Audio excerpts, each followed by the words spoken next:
ইমামে আহমদ ইবনে হাম্বল রহমতুল্লাহ আলাইহি, যিনি হাম্বলি মজহবের বড় ইমাম। চার মজহবের এক মজহব হচ্ছে হাম্বলি মজহব। এই মজহবের ইমাম ইমামে আহমদ ইবনে হাম্বল রহমতুল্লাহ আলাইহি, যিনি এক রাত্রে কোরআনের একটা আয়াত থেকে 40 থেকে 300টা মাসআলা বের করতে পারতেন। পড়েন সুবহানাল্লাহ। ইমামে আহমদ ইবনে হাম্বল তো ইমাম যার জবানে 10 লক্ষ থেকে 40 লক্ষ হাদিস মুখস্থ ছিল। কোন সুবহানাল্লাহ। ইমামে আহমদ ইবনে হাম্বল তো ইমামের নাম, যিনি একবার দুইবার নয় প্রায় 100 বারের কাছাকাছি বিশ্ব নবীকে স্বপ্নে দেখেছেন। কোন সুবহানাল্লাহ। ইমামে আহমদ ইবনে হাম্বল ও ইমামের নাম, যিনি খালকে কোরআনের মাসআলায় বাদশাহ কর্তৃক নির্যাতনের শিকার হয়েছেন। এরপরেও তিনি যা বলেছেন তার থেকে বিচ্যুত হন নাই। যুবক ভাইরা শোনো, যে কথা তোমাদেরকে বোঝাতে চাই, ইমামে আহমদ ইবনে হাম্বল রহমতুল্লাহ আলাইহি ঘর থেকে বের হয়েছেন, দ্বীনের দাওয়াত দেওয়ার জন্য ঘর থেকে বের হলেন। দীর্ঘ পথ পর্যন্ত দ্বীনের দাওয়াত দিতে লাগলেন। মনোযোগ দিয়ে শুনেন যা বলতে চাই। দাওয়াত দিতে দিতে এক পর্যায়ে তিনি নিজের এলাকা থেকে অনেক দূরে চলে গেলেন। একদিনের কথা, এত দূর পর্যন্ত পৌঁছে গেলেন, সন্ধ্যার পরে যদি ওই জায়গা থেকে তিনি ব্যাক করে আবার বাড়িতে আসেন, তাহলে রাত্র পার হয়ে সকাল হয়ে যাবে। কনকনে ঠান্ডার রজনীতে ইমামে আহমদ ইবনে হাম্বল রহমতুল্লাহ আলাইহি দীর্ঘক্ষণ হাঁটতে হাঁটতে সফর করতে করতে মাগরিবের সালাতের জন্য একটা মসজিদে পৌঁছে গেলেন। ওখানে গিয়ে তিনি মাগরিবের সালাত আদায় করলেন। আর মনে মনে চিন্তা করলেন, ওই জায়গা থেকে আজকে যাব না। মাগরিবের সালাত যে মসজিদে পড়েছি, ওখানে ইশার সালাত পড়ব। ইশার সালাতের পরে মসজিদের কোনো কর্নারে বিছানা করে ঘুমিয়ে যাব, ইবাদত করে রাত্র কাটিয়ে দেব। সকালবেলা ফজরের সালাত পড়ে মসজিদ থেকে বের হয়ে যাব। আমার বিশ্বাস সারাদিন সফর করলে বিকেলবেলা বাড়িতে পৌঁছে যাব। আমার বন্ধুগণ, গভীর মনোযোগ।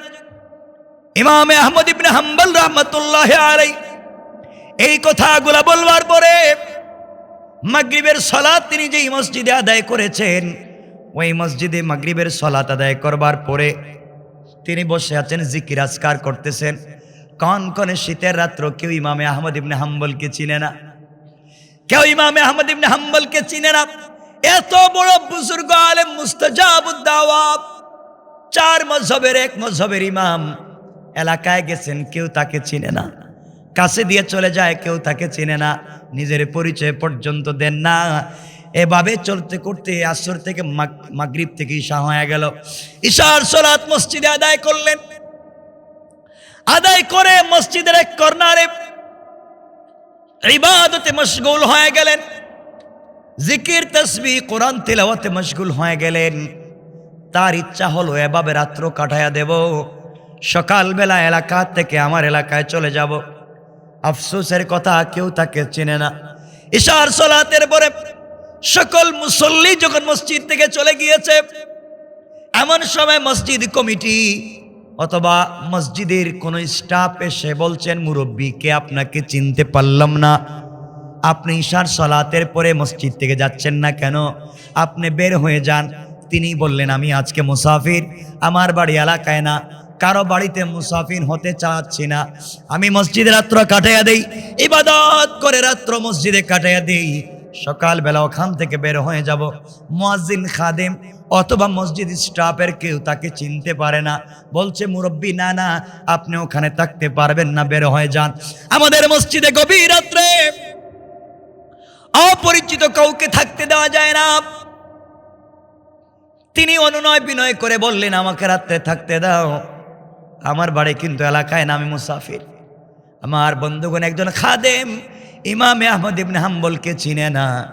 আর আমরা যদি হইতাম, কাঠ বের করে দিতাম। দেখেন আমি কে, কথা বলেন না কেন?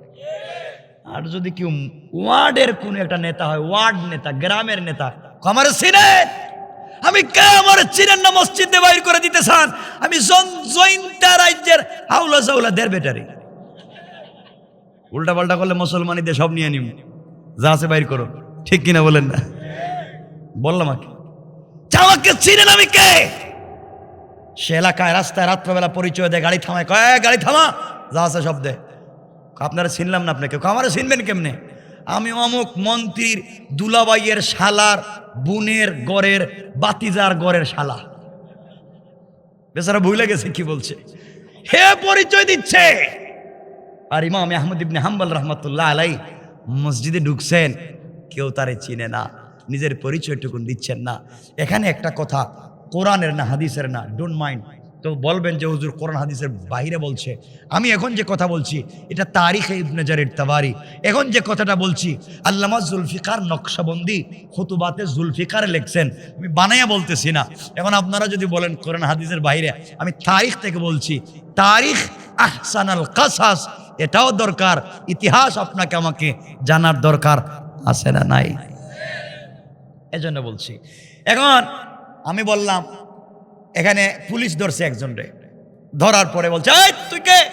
ফেন্সিডিল ইয়াবা সহ, এরপরে ইন্ডিয়ার কমলা সহ ধরছে। আসেনি এদিকে আল্লাহ জানে, বইলে একটা দিলাম আর কি। ইন্ডিয়ার কমলা অথবা গরু শুদ্ধা ধরছে। এই তোর বাড়ি কই? আমি প্রধানমন্ত্রীর বাইক না বলছে, একটা পরিচয় দিছে। এখন এই লোকটা যদি প্রধানমন্ত্রীর টেলিফোন দিয়ে জিগায় আপনার বাইক না রে ধরছি, প্রধানমন্ত্রী যদি কেউ চিনি না, তাহলে মায়ের কমবো না বাড়বো? সবাই বললেন না? পিটানি আর একটু বাড়বো। এই জায়গায় ইমাম আহমদ ইবনে হাম্বলের কথার থেকে আমি কথা নিয়ে আসতেছি রাবিয়া বসরিয়ার কথা। ইতিহাস থেকে বলছে রাবিয়া বসরিয়া কবরে যাওয়ার পরে যখন তিনি ইন্তেকাল করলেন, কবরে তাকে রাখা হলো। তার খাদেমা নাকি স্বপ্নে দেখছে যে রাবিয়া বসরিয়া জান্নাতে ঘুরতেছেন। সুবহানাল্লাহ। আপনাদের কষ্ট আছে সুবহানাল্লাহ কইতে? আপনাদের কি বলতে ভাল লাগে কোন? তো আমার গান গাইতে ভাল লাগে না? জাননি আপনারা জাপলং জিনা কয়, সব জিনা কয় এরা। আপনাদের এই রোডে তো গান গায়া গায়ে নাইচ্ছে নাইচ্ছে যায় এখানে মানুষ। আমার বন্ধুগণ শোনেন যে কথা বলতে চাই, রাবিয়া বসরিয়া ইন্তেকাল করবার পরে তাকে নাকি খবরে রাখবার পরে ফেরেশতারা প্রশ্ন করছে, রাবিয়া মার রাব্বুকা? খাদেমা বলছে, লিখছে কিতাবে যে রাবিয়া বসরিয়া জিজ্ঞাসা করছেন আপনারা কে? যে আমরা তো আল্লাহর ফেরেশতা। আমার কি জিজ্ঞান? আপনারা জিজ্ঞাসা করছে আপনার রবকে। রাবিয়া বসরিয়া বলছেন আমার রবকে আপনারা জিজ্ঞাসা করতেছেন, আপনারা কোত্থেকে আইছেন? আমরা তো হাজার হাজার মাইল দূর থেকে সফর করে কবর আসছি। রাবিয়া বসরিয়া নাকি বলেছেন, ও ফেরেশতারা, তোমরা হাজার হাজার মাইল দূর থেকে কবর এসেও আল্লাহর নাম ভুলে যাও নাই? আর আমি রাবিয়া বসরিয়া মাত্র 3.5 হাত মাটির নিচে আইসা আমি কি আমার রবকে ভুলে গেছি? আল্লাহু আকবার। রাবিয়া বসরিয়া বলছেন তোমরা আমাকে বলছো মার রব্বুকা, আমার রবকে। আমি যদি বলি রব্বি আল্লাহ, আমার রব আল্লাহ, আল্লাহ যদি বলে রাবিয়ারে চিনি না, তাইলে আমার কি হবে? সুতরাং আমি কি আমারে জিগায় লাভ নাই, আল্লাহরে জিজ্ঞাসা করো আমারে চিনে নি। আরো আসতে বলেন না সুবহান। আমি যদি বলি আমার রব আল্লাহ, আল্লাহ যদি কয় রাবিয়ারে চিনি না, তাইলে তো মায়ের আর একটু বাড়বে। সুতরাং আমারে জিজ্ঞাসা করে লাভ নাই, আল্লাহরে জিজ্ঞাসা করো আমারে চিনে নি। কতটুকুন ঈমান থাকলে, কতটুকুন স্পিরিট থাকলে এই কথা বলা যায়। আমার বন্ধুগণ, মাঝে মাঝে দেখবেন অনেক পুলিশে গাড়ি থামায়, গাড়ি চেক করতেছে, আমাকে চিনেন? আমি অমুক নেতার অমুক। আমাকে চিনেন? আমি অমুক দলের অমুক নেতা, আমারে ছেড়ে দেন। পুলিশকে ছাড়া যাবে না, গাড়ি চেক করতে হবে। মোবাইল হাতে নিয়ে পুলিশ টেলিফোন দিতেছে, গাড়ি রাখো, স্যার আমি যা বলছি সব ভুল বলছি, 500 টাকা নিয়ে আনেন, ছেড়ে দেন। ঠিক কিনা বলেন? আছে না নাই? এগুলা কেন করেন আপনারা? কার পরিচয় দিচ্ছে? কিন্তু প্রশাসনের বাইরেও ভালো ভদ্র অনেক ভালো লোক আছে না? আছে ভালো লোক নাই? নামাজি তাহাজ্জুদওয়ালা বুজুর্গ আছে, ভালো মানুষ আছে। আর এমনও আছে সিএনজি ড্রাইভারের কাছ থেকে ঘুষ খাইতে খাইতে সিগারেটের অর্ধেকও খায়। আছে না? আল্লাহ আমাদেরকে হেফাজত করো। আপনাদের কষ্ট হইল নাকি? তা হাতটা দেখেন তো দেখি, এখন কার কার কষ্ট হইতেছে? এখনো কষ্ট হইতেছে। আমার মুসলমান বন্ধুগণ, গভীর মনোযোগ। ইমাম আহমদ ইবনে হাম্বল রাহমাতুল্লাহ আলাইহি খাদেমকে বললেন, বাবারে তুমি আমাকে চিনবা না, আমি এলাকার মুসাফির, মুরব্বী মানুষ, ওখান থেকে বের হলে ঠান্ডা লেগে যাবে, আমি অসুস্থ হয়ে যাব, এই জন্য যেতে চাই না, মসজিদে থাকি, সকালবেলা চলে যাব। খাদিম তো আর কিছুই মানে না। খাদিম বলছে বের হয়ে যান। এক পর্যায়ে ইমাম আহমদ ইবনে হাম্বলের ব্যাগ শুদ্ধ হাতে ধরাইয়া বলছে বের হয়ে যান। ইমাম আহমদ ইবনে হাম্বলকে মসজিদ থেকে বের করে দিয়েছে। রাত্রবেলা কোথায় যাবেন, মসজিদে জায়গা নেই, কেউ তাকে চিনে না, মেহমান নেয় না। কনকনে শীতের রজনীতে ইমাম আহমদ ইবনে হাম্বল রাহমাতুল্লাহ আলাইহি পথ ধরে হাঁটতে শুরু করলেন, রাস্তা দিয়ে হাঁটতে লাগলেন। হাঁটতে হাঁটতে একটা বাজারে পৌঁছে গেলেন। কনকনে শীত, গভীর রাত্রে বাজারের কোনো দোকান খালি নাই। এই গভীর রাত্রে হাঁটতে হাঁটতে বাজারের সামনে গিয়ে দেখে শুধুমাত্র কেবলমাত্র একটা যুবক গভীর রাত্রে বাজারের একটা দোকান খুলে রুটি তৈরি করতেছে আর রুটি বিক্রি করতেছে। কোন সুবহানাল্লাহ, রুটি বিক্রি করতেছে। ইমাম আহমদ ইবনে হাম্বল কাছে গিয়ে বলেন, বাবা এত রাত্রে সব দোকান বন্ধ, আর তুমি দেখা যায় এখানে রুটি বিক্রি করো, তুমি দোকান লাগাবে না? যুবক ডাক দিয়া বলছে, কে আপনাকে চিনলাম না। সকল মানুষের দোকানদারি শুরু হয় ফজরের পরে, আর আমি দোকান খুলি মাগরিবের পরে। মাগরিবের পরে দোকানে ব্যবসা শুরু করি, ফজরের সালাতের আগে বন্ধ করে দেই। রাত্রবেলা আমার কাস্টমার। ইমামে আহমদ ইবনে হাম্বল বললেন, তুমি এমন কাস্টমার কোত্থেকে এসে গভীর রাত্রে রুটি নিয়ে যায়? যুবক বলছে, আপনি জানবেন না, আমার কিছু বান্দা কাস্টমার আছে, ওরা রাত্রবেলা আমার কাছ থেকে রুটি নেয়। ইমামে আহমদ ইবনে হাম্বল চিন্তা করলেন, এই লোকটা যেহেতু রুটি তৈরি করে বিক্রি করে, গভীর রাত্রে কুয়াশা পড়েছে, ঠান্ডার রজনী, তিনি চিন্তা করলেন রাত্রবেলা যদি দোকানের কাছাকাছি থাকা যায়, আগুন আছে, তাপ পোহাতে যাবে, বডিতে ঠান্ডা কম লাগবে, রাত্র কেটে যাবে। তার সঙ্গে গল্প করে করে তিনি বললেন, বাবারে তোমার চেহারা তো বড় সুন্দর, নামাজি দিনদার মনে হয়, আল্লাহওয়ালা। আমি একজন মুসাফির, আমার বাড়ি এলাকায় না, অনেক দূরে আমার বাড়ি। আমি একটা মসজিদে রাত্রবেলা থাকবার জন্য গিয়েছিলাম, মাগরিবের সালাত পড়েছি, ইশার সালাত পড়েছি, ওই মসজিদে আমি থাকতে চাইছিলাম মুসাফির হিসাবে, কেউ থাকতে দিল না। রাত্র গভীর হয়েছে, কোথায় যাব? মসজিদ কমিটি আমাকে বের করে দিয়েছে, মসজিদের স্টাফ আমাকে বের করে দিয়েছে, কোথায় যাব খোঁজে কোনো জায়গা পাচ্ছি না। শেষ পর্যন্ত রাত্রবেলা তোমার এখানে আসলাম, তোমার দোকান খোলা, আগুন আছে, আগুন পোহালে শরীরে একটু ঠান্ডা কমবে। বাবারে সারা রাত্র যেহেতু তোমার দোকান খোলা, তুমি চাইলে তোমার দোকানের সামনেই যদি আমি বসে যাই, রাত্র কেটে যাবে তোমার সঙ্গে গল্প করে করে। আগুন আছে, আগুন পোহাইয়া আগুন চাপাইয়া আমি একটু শরীরটাকে উষ্ণ করব, তুমি একটু সুযোগ দিবে। এমন সময় যুবক চেহারার দিকে তাকাইয়া দেখে ভদ্র ভালো মানুষ দেখা যায়, নুরানি চেহারার মুরব্বী ডাক দিয়া বলছে, আঙ্কেল আমার বাবা নাই, আপনার চেহারা বড় ভালো মানুষের দেখা যায়, আপনি বাহিরে থাকবেন কেন? সারা রাত্র আমি রুটি তৈরি করব, আর আমার দোকানে আপনি বসে বসে বিশ্রাম নিতে পারবেন। কোন সুবহানাল্লাহ। ইমাম আহমদ ইবনে হাম্বল দোকানের ভিতরে ঢুকে গেলেন। দোকানের ভিতরে ঢুকে তিনি যখন বসে আছেন, এমন সময় তিনি দেখেন আশ্চর্য কারবার। কি কারবার?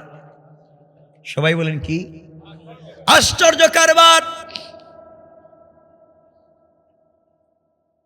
এই যুবকটা রুটি তৈরি করবার জন্য যখন খামির আর পানি একত্রিত করে, আটা ময়দা পানি যখন একত্রিত করে, তখন পড়ে আস্তাগফিরুল্লাহ। খামির যখন তৈরি হয়ে যায় তখনও পড়ে আস্তাগফিরুল্লাহ। লোকটা হাতের মধ্যে খামির নিয়ে যখন চুলায় দেয়, আস্তাগফিরুল্লাহ। রুটি তৈরি হয়ে যাওয়ার পরে যখন রুটি নির্ধারিত জায়গায় রাখে, পড়ে আস্তাগফিরুল্লাহ। কেউ রুটি কিনতে আসলে তার হাতে রুটি দিয়া পড়ে আস্তাগফিরুল্লাহ। হাতের মধ্যে টাকা নিয়ে পড়ে আস্তাগফিরুল্লাহ। টাকাগুলা পকেটে রেখে পড়ে আস্তাগফিরুল্লাহ।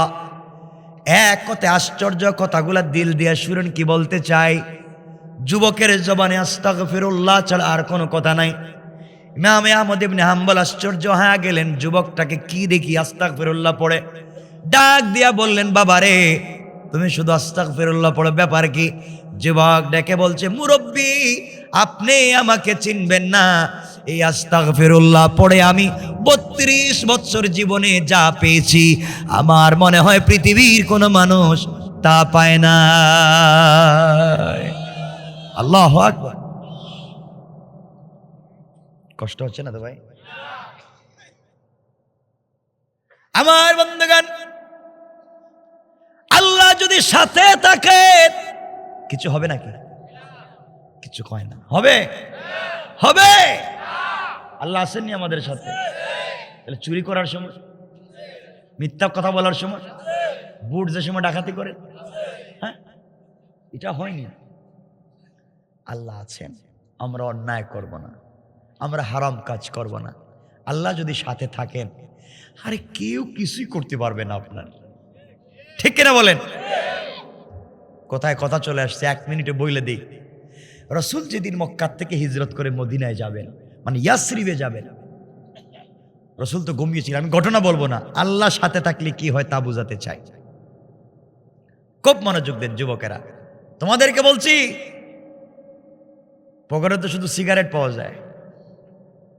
দুনিয়ার জমিনে একটা জিনিস ছাগল খায় না, গাছের যত পাতা লাতা সব ছাগল খায় না? খায় না? আপনার তামাক যেখানে হয়, তামাক যে জমিনে হয়, ছাগলরে নিয়ে বলবেন তামাকের পাতা খা, খাবে?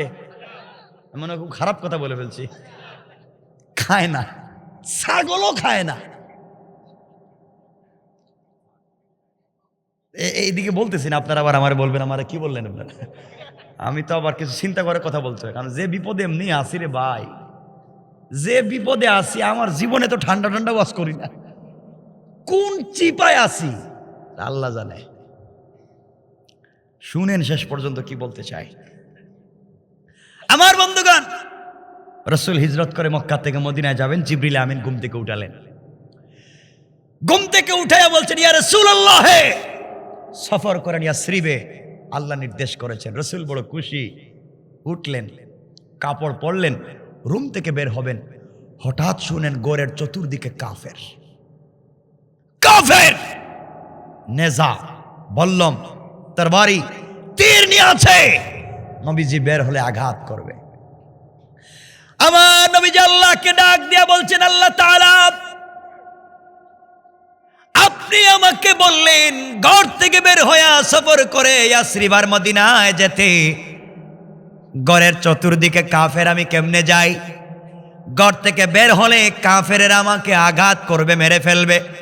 আল্লাহ বললেন, বন্ধুরে, আমার উপরে ভরসা করে, আমার উপরে ঈমান নিয়ে ঘর থেকে বের হওয়ার দায়িত্ব তোমার, আর মদিনা পর্যন্ত পৌঁছে দেওয়ার জিম্মাদার আমি আল্লাহ।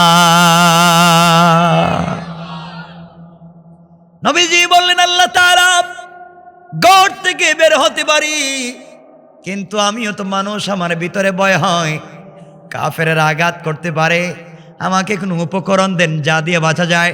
আল্লাহ বলেন, বন্ধুর এক কাজ করো, হাতের মধ্যে কিছু কঙ্কর অথবা বালি অথবা পাথর নেও, কোরআন থেকে তিলাওয়াত করে কাফেরদের উপরে নিক্ষেপ করো। কাফেরদের উপরে নিক্ষেপ করবা, তুমি চলে যাইবা, কেউ তোমাকে দেখবে না। আল্লাহ রাসূল আল্লাহকে ডাক দিয়া বলছেন, আল্লাহ তাআলা, আপনি কঙ্কর নিক্ষেপ করতে বলেছেন, কঙ্কর যদি মারি কয় দিকে যায়? যেদিকে মারবো ওদিকেই তো যায় না, সামনে মারলে পিছনে যায়? আল্লাহকে বলছেন, আল্লাহ তাআলা, আপনি আমাকে বলছেন পাথর মারবার জন্য, আমি যদি কঙ্কর মারি একদিকে যাবে, কাফের তো চতুর্দিকে, একদিকে মারলে অন্য দিকের কাফের আমাকে মারবে, আমি তো চতুর্দিকে মারতে পারবো না। আল্লাহ বলেন, বন্ধুরে, তোমার হাতের মধ্যে কঙ্কর নিয়ে একদিকে সামনের দিকে নিক্ষেপ করার দায়িত্ব তোমার, আর আমার উপরে ভরসা করে ঘর থেকে যদি বের হয়ে যাও, সকলের চোখে চোখে ফেলে দেওয়ার দায়িত্ব আমি আল্লাহ। আমার নবীজি আল্লাহর উপরে ভরসা করে, আল্লাহর উপরে ঈমান নিয়ে তিনি হাতের মধ্যে কঙ্কর নিয়ে কাফেরদের দিকে শুধু সামনের দিকে নিক্ষেপ করলেন। সামনের দিকে নিক্ষেপ করতে দেরি হলো, চতুর্দিকের কাফেরদের চোখে চোখে পৌঁছে গেল। তারা চোখ রগড়াতে লাগলো, চোখ মুছতে লাগলো। আল্লাহ রসুল মদিনায় পৌঁছে গেলেন, কাফেররা দেখলো না, খুঁজে পেল না। দীর্ঘদিন পরে আল্লাহ তাআলা তার বন্ধুকে জিজ্ঞাসা করলেন, বন্ধুরে তুমি না বলছিলা নিক্ষেপ করলে একদিকে যায়, চতুর্দিকের কাফেরদের চোখে চোখে কেমনে গেল তুমি বলো। আল্লাহর পয়গম্বর বলছেন, আল্লাহ তাআলা আমি জানি না, আপনি বলেন কেমনে গেল। আমার আল্লাহ জবাব দিচ্ছেন, বন্ধুরা শুনো, ওয়ামা রামাইতা ইদ রামাইতা ওয়ালাকিন্নাল্লাহ রামা। আমার আল্লাহ বললেন, বন্ধুরা তুমি যখন কাফেরদের দিকে কঙ্কর পাথর আর বালি নিক্ষেপ করেছো, তুমি মনে করেছো তোমার হাত, না না, তুমি যখন নিক্ষেপ করতে গিয়েছো তোমার হাত থাকে নাই। আমার উপরে ভরসা থাকবার কারণে ওটা আমি আল্লাহর কুদরতের হাত হয়ে গিয়েছে। আর আমি আল্লাহ আমার হাত দিয়ে সকল কাফেরদের চোখে চোখে পৌঁছে দিয়েছি। কান সুবহানাল্লাহ, আল্লাহু আকবার বলেন। আমার বন্ধুগণ এই কথাই বলতে চাই। ইমাম আহমদ ইবনে হাম্বল কি যুবক বলছে, হুজুর মুরব্বী আঙ্কেল আপনাকে চিনতে পারলাম না, আমি আল্লাহর উপরে ভরসা করে চলি, আমি 32 বছর এখানে রুটি বিক্রি করি, আল্লাহ এই আস্তাগফিরুল্লাহ পড়ে আমি যা পেয়েছি পৃথিবীর কোনো মানুষ হয়তো তা পায় নাই। ইমাম আহমদ ইবনে হাম্বল নিজের পরিচয় গোপন করে ডাক দিয়া বললেন, যুবক বলো আমিও পড়ব। আপনারা পড়বেন না? আমিও পড়ব। বলো আস্তাগফিরুল্লাহ বলে তুমি কি পেয়েছো?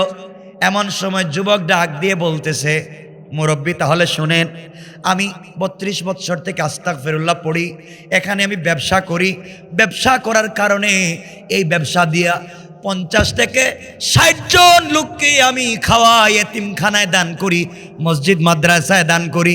এত কিছু দেওয়ার পরেও আমার খাবারের বরকত কমে না। মুরব্বী আমি আস্তাগফিরুল্লাহ পড়ি, এই আস্তাগফিরুল্লাহ পড়বার কারণে, আস্তাগফিরুল্লাহ বলবার কারণে আমার শরীরে আজ পর্যন্ত সর্দি কাশি ছাড়া বড় কোনো রোগ হয় নাই। আর আস্তাগফিরুল্লাহ বলবার কারণে আমি আমার নবীকে আজ অবধি প্রায় 17 বার স্বপ্নে দেখেছি। মুরব্বী আপনাকে আরো কত কিছু বলবো। আস্তাগফিরুল্লাহ পড়বার কারণে 2টা হাত উপরের দিকে উঠাইয়া আমার এই 32 বছরে আল্লাহর কাছে যা চাইছি আমার আল্লাহ জীবনে আমার হাতকে ফিরাইয়া দেয় নাই। ইমাম আহমদ ইবনে হাম্বল আশ্চর্য হয়ে গেলেন, তাহলে কি তুমি মুস্তাজাবুদ দাওয়া? আমি মুস্তাজাবুদ দাওয়া কিনা বলতে পারি না, কিন্তু একথা বলতে পারি আমার 32 বছরে আমার কোনোদিন একটা দোয়াকে আল্লাহ ফিরিয়ে দেয় নাই, আমার জন্য, পাবলিকের জন্য। যে যা কিছু আমার কাছে এসে বলছে আমি আল্লাহর দিকে হাত উঠাইছি, সাথে সাথে কবুল। সুবহানাল্লাহ বলেন। মুরব্বী আপনি জানেন না যে রাত্রে আমি রুটি বিক্রি করি, মাঝে মাঝে এসে কাস্টমার নেই, এমনও কাস্টমার আসে তাদের সঙ্গে যখন মুসাফা করি আর রুটি দেই 1 সপ্তাহ পর্যন্ত হাতের গ্রান যায় না। এত আসতে বললেন, আল্লাহু আকবার বলেন। আপনারা মাঝে মাঝে শুনেন না, আমিও শুনেছি ঢাকা থেকে, এই যে ভায়মপুরি হুজুরের কবরে মাঝে মাঝে নাকি এভাবে সুগ্রাণ বের হয়। হ্যাঁ বলেছি। যুবক বলছে আমিও রাত্রবেলা অনেক মানুষের কাছে রুটি বিক্রি করি, মুসাফা করে যায়, এই হাতের গ্রাণ 1 সপ্তাহ যায় না। মুরব্বী আমার জীবনে যা চাইছি আল্লাহর কাছে একটা দোয়া ফিরে দেয় নাই, শুধু আস্তাগফিরুল্লাহর বরকতে। এজন্য আমি হাঁটতে, বসতে, ঘুমাতে যখনই সময় পাই তখনই আস্তাগফিরুল্লাহ পড়ি, আস্তাগফিরুল্লাহ পড়ি। রাসূল আবু বকরকে বলছেন, আবু বকর শর্টকাট জান্নাতে যদি যেতে চাও আস্তাগফিরুল্লাহ পড়া বাদ দিও না। রাসূল পাক বলছে যারা প্রতিদিন 70 থেকে 300 বার আস্তাগফিরুল্লাহ পড়ে তাদেরকে শাফাআত আর সুপারিশ করা আমি রাসূলের উপরে ওয়াজিব হয়ে যায়। আমি পুরো আস্তাগফিরুল্লাহ বলছি না, শুধু আস্তাগফিরুল্লাহ শব্দ। আমার বন্ধুগণ, এবার ইমাম আহমদ ইবনে হাম্বল বললেন, যুবকরে এবার তাহলে তুমি বলো বাবা, তুমি বলো তোমার জীবনে কি এমন দোয়া আছে যেই দোয়া আল্লাহ কবুল করে নাই? কবুল হয়েছে। এবার যুবক চোখের পানি ছেড়ে দিয়েছে, কান্না করতেছে আর কাঁদতেছে। মুরব্বীকে ডাক দিয়া বলছে, আঙ্কেল আপনি আমাকে অনেক কথা বললেন, অনেক কথা আমাকে বলেছেন, আপনার সব কথার জবাব দিয়েছি, এখন সহ্য হয় না। কেন সহ্য হয় না? আমার রাসূল বলেছেন, যারা আল্লাহুম্মা ইন্নী যালামতু নাফসি যুলমান কাসীরা এই দোয়াটা প্রতিদিন 3 বার পড়তে পারবে, তাদেরকে নিজের হাতে হাউজে কাউসার পান করানো ওয়াজিব হয়ে যায়। বাইরে মানুষের পিছনে লেগে লাভ নাই। আজ আমরাই তো মারামারিতে ব্যস্ত।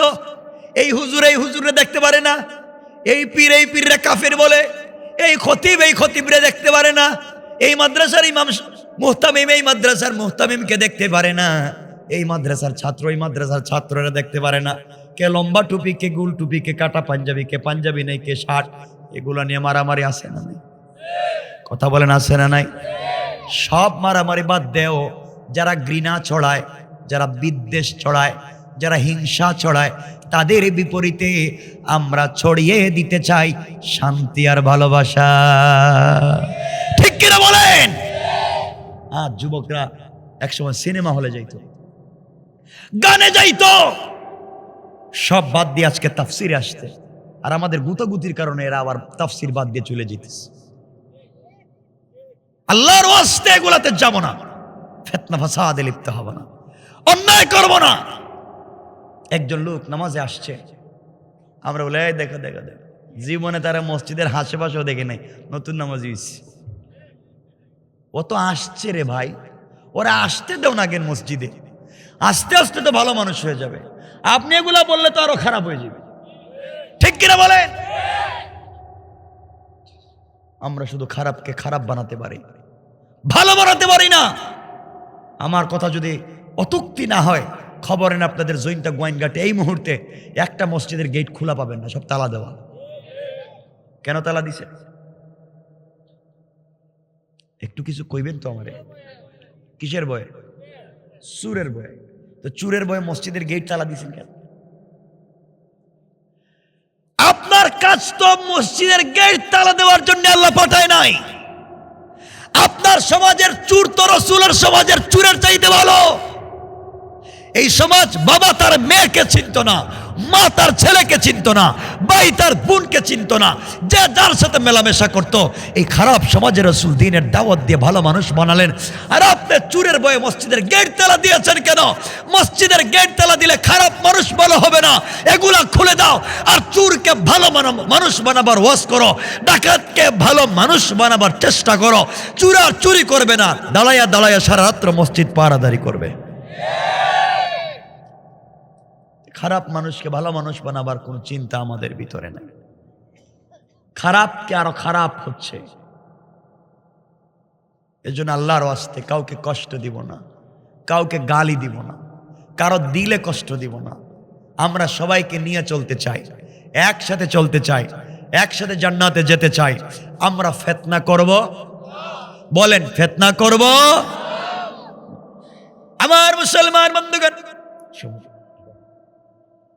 আমার মুসলমান বন্ধুগণ, গভীর মনোযোগ। এবার যুবক ডাক দিয়া বলছে, বাবা আপনাকে চিনতে পারলাম না। আপনি শুনেন, 32 বছরের জীবনে আল্লাহর কাছে যত দোয়া চাইছি সব কবুল করছে ও বাবা, কিন্তু আমার একটা দোয়া আল্লাহ কবুল করে নাই। ইমামে আহমদ ইবনে হাম্বল আশ্চর্য হয়ে জিজ্ঞাসা করলেন, বলো কোন দোয়া কবুল হয় নাই? এবার যুবক কান্না করে বলছে, মুরব্বি শুনেন, আজ আমি এই মুহূর্তে 2 রাকাত সালাত পড়েছি, আল্লাহর কাছে তো দোয়া করেছি, একটা দোয়া কবুল করে নাই। সেটা হলো আল্লাহকে বলেছি, আল্লাহ তাআলা জীবনে যা চাইলাম সব তুমি দিয়েছো, যত মানুষের জন্য হাত উঠাইলাম সব তুমি দিয়েছো ওগো আল্লাহ তাআলা, কিন্তু তোমার কাছে আমি আজ পর্যন্ত 32 বছর থেকে চাইলাম এই জামানার সব থেকে বড় ইমামে আহমদ ইবনে হাম্বলকে আমি দেখতে চাই, একটা বার তাকে দেখতে চাই, তার বাড়িতে আমি যেতে চাই। আল্লাহর কাছে তো দোয়া করেছি, ইমামে আহমদ ইবনে হাম্বলকে আমি চিনি না, তার বাড়িতে যেতে চাই, তার সঙ্গে মোলাকাত করতে চাই, তার সঙ্গে মুসাফা করতে চাই, তার সঙ্গে দেখা করতে চাই, তার সঙ্গে কথা বলতে চাই, তার সঙ্গে আমি জান্নাতে যেতে চাই, তাকে আমি বড় ভালোবাসি। আজ পর্যন্ত আল্লাহ দোয়া কবুল করলেন না। ও মুরব্বী বাবা, আপনি আসার 1 মিনিট আগেও আমি 2 রাকাত নামাজ পড়ে আল্লাহর কাছে বলেছি, আল্লাহ তাআলা জীবনে এত দোয়া কবুল করলেন, কিন্তু কেন আমার এই দোয়াটা আপনি কবুল করেন না? ইমামে আহমদ ইবনে হাম্বলের পরিচয়টা কেন আমার কাছে দেন না? এমন সময় যুবক কাঁদতেছে, ইমামে আহমদ ইবনে হাম্বল আশ্চর্য হয়ে গেলেন। আরে যুবক, কত বড় মুস্তাজাবুদ দাওয়া হয়েছে, আস্তাগফিরুল্লাহ পড়ে আল্লাহর কাছে দোয়া করেছে আহমদ ইবনে হাম্বলকে দেখবে। আর যুবককে আল্লাহ কষ্ট না দিয়া আমি আহমদ ইবনে হাম্বলকে ঘর থেকে বাইর করাইয়া, সারাদিন সফর করাইয়া, মসজিদের ভিতরে ঢুকাইয়া, খাদিম দিয়া মসজিদ থেকে বের করাইয়া, বাজারে এনে যুবকের সামনে দাঁড় করাইয়া আমাকে দিয়েছেন। মনে হয় আমিও তো রুটিওয়ালার চাইতে আরো ছোট হয়ে গেলাম। আল্লাহ, রুটিওয়ালা তোমাকে যতটুকুন চিনে, হয়তো আমি আহমদ ইবনে হাম্বল তোমাকে ততটুকুন চিনতে পারলাম না। ইমামে আহমদ ইবনে হাম্বল চুকের পরিচয়ে ডাক দিয়া বলছেন, যুবকরা তুমি শোনো, তুমি শোনো, আহমদ ইবনে হাম্বলকে তুমি চিনো না।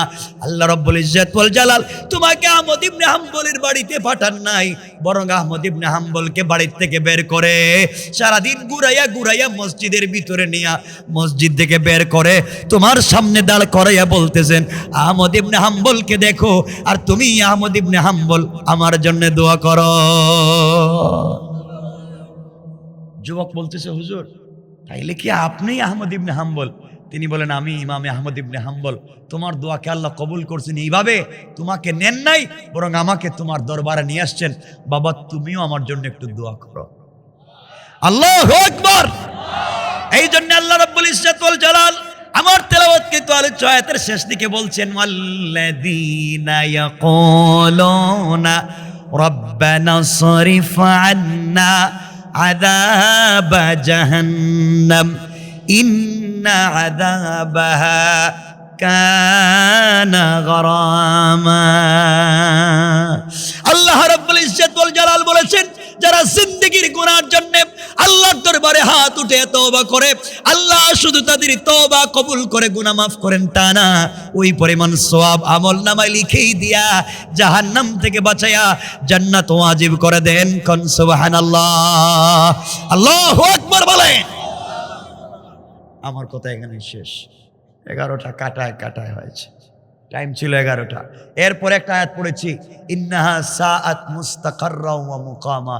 এতক্ষণ যা বলছি তা যদি না মানেন, আল্লাহরে না চিনেন, জান্নাতের ইবাদত না করেন, ইন্নাহা সাআত মুস্তাকাররা ওয়া মুকামা, তাহলে এমন জাহান্নামে থাকবেন স্থায়ীভাবে, যেখানে 19 জন ফেরেশতা তোমাকে আমাকে মাথা নিচের দিকে করে পা উপর দিকে উঠাইয়া, 1 লক্ষ বকরির জীবন্ত বাচ্চাকে মাথা নিচের দিকে করে পা উপর দিকে উঠাইয়া টাইনা টাইনা চামড়া নামাইলে যে শাস্তি হয়, তোমাকে আমাকেও মাথা নিচের দিকে করে পা উপর দিকে উঠাইয়া 19 জন ফেরেশতা দিয়া তোমার আমার চামড়া টাইনা টাইনা নিচে নামাবেন। নাউজুবিল্লাহ, তো আসতে বললেন। আল্লাহ বলছেন, ইন্নাহা সাআত মুস্তাকাররা ওয়া মুকামা। আল্লাহ যেন আমাদেরকে জাহান্নাম থেকে বাঁচান। সকলে পড়েন আমিন, আর জোরে পড়েন আমিন। আলোচ্য বিষয়ের আলোচনা এখানে রেখে দিলাম, আর লম্বা করতে চাই না, কারণ লম্বা করলে এখন লম্বা হয়ে যাবে। শুধু এতটুকুন বলবো, আমরা 5 ওয়াক্ত নামাজি হয়ে যাব। বললেন না ইনশাআল্লাহ? আমরা হারাম খাবো না, হারাম পথে যাব না, আমরা বাই বাই হয়ে একসাথে চলবো। কে ধনী কে গরিব, কে কালো কে ধলো, সব বাদ। আমরা সব এক আদমের সন্তান। আমরা কোনো সাম্প্রদায়িক দাঙ্গা চাই না, আমরা অসাম্প্রদায়িক চেতনায় বড় হব ইনশাআল্লাহ। আল্লাহ আমাদের সবাইকে কবুল করুক।